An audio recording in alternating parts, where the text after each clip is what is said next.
So here are the images I have on this machine. Now look at our web image. Look at the size of this image. It's 300 megabytes. In this lesson, I'm going to show you a cool technique to reduce this image size beyond your imagination.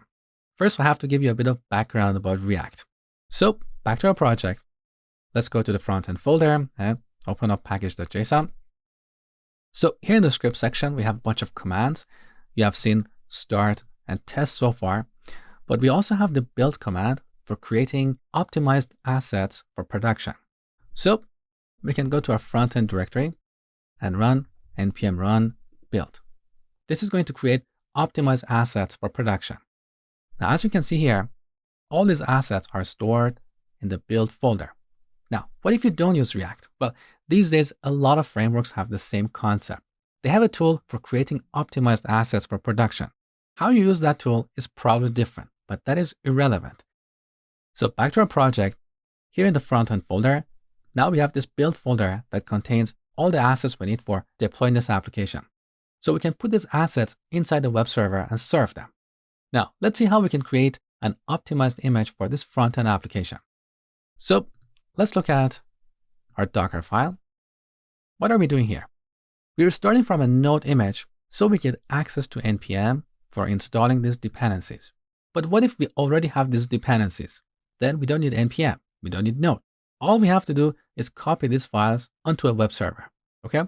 So this is where we need to create a separate Docker file for production, because the changes we're gonna make only make sense in our production environment, not for development. So back to our project, I'm gonna copy this file, paste it, and then rename it to dockerfile.prod. And of course, we could call this anything. This is just a convention. Now, in this file, first, I want to get rid of all these white spaces because I want to restructure this code in a slightly different way. So on the top, we're starting from node.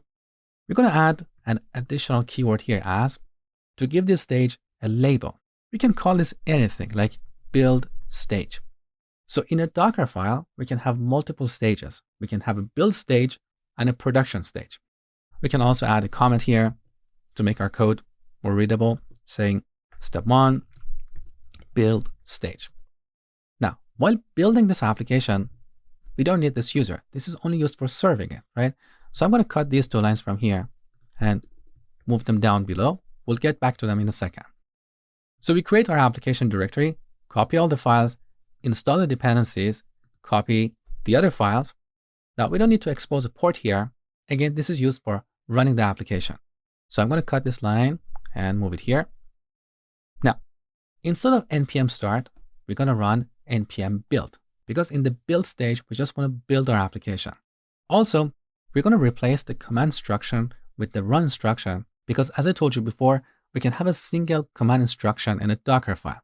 And this is used for specifying a default command when our container starts. So let's get rid of this. We're going to use run, npm run, build.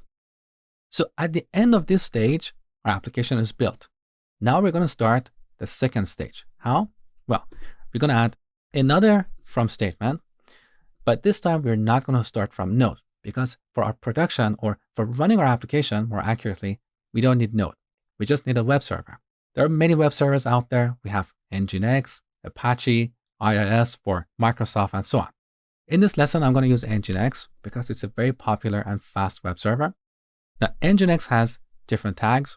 I'm going to use 1.12-Alpine. So this is Nginx 1.12 based on Alpine Linux, super small.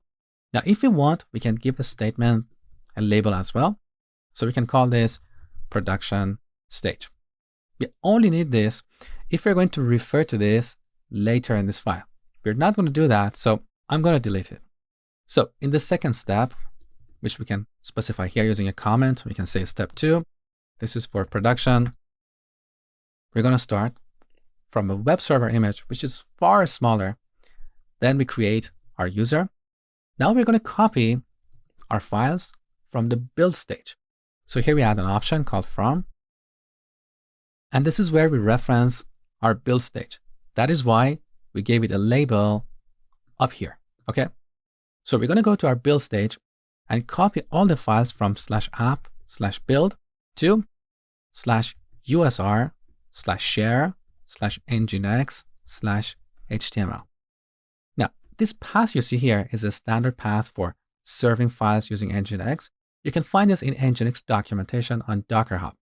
Now, instead of exposing port 3000, we can expose port 80, which is the default port for web traffic.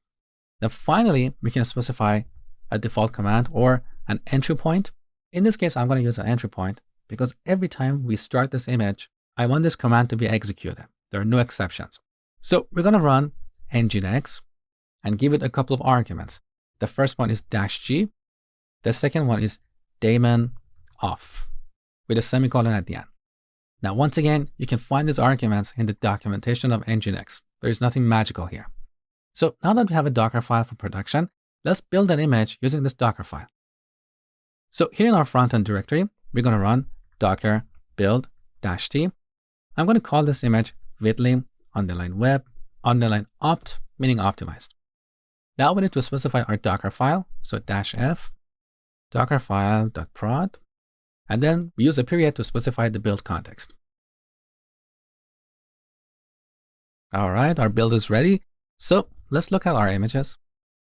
Take a look. Here's our new image. Look at the size of this image. It's only 16 megabytes. It's a huge improvement. So when deploying this application, instead of transferring a 300 megabyte image, we transfer a 16 megabyte image. Now there's one more step left. So in our front-end directory, we have two Docker files. One for development, the other for production. Now, here we have two compose files as well.